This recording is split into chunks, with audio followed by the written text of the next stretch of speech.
కంటిని అమ్మని అంటేలా కరుణించి ప్రతి దేవత అమ్మి కదా, కన్న అమ్మి కదా.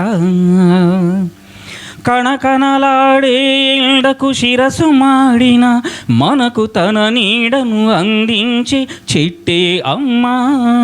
చారెడు నీళ్ళైన తాను దాచుకోక జగతికి సర్వస్వం అర్పించి మబ్బే అమ్మ.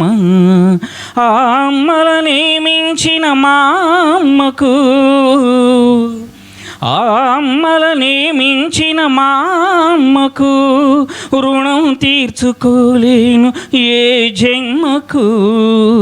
కరుణించే ప్రతి దేవత అమ్మి కదా, కడుపు తీపి లేని అమ్మ భూమి కదా, రాతి భూమి కదా.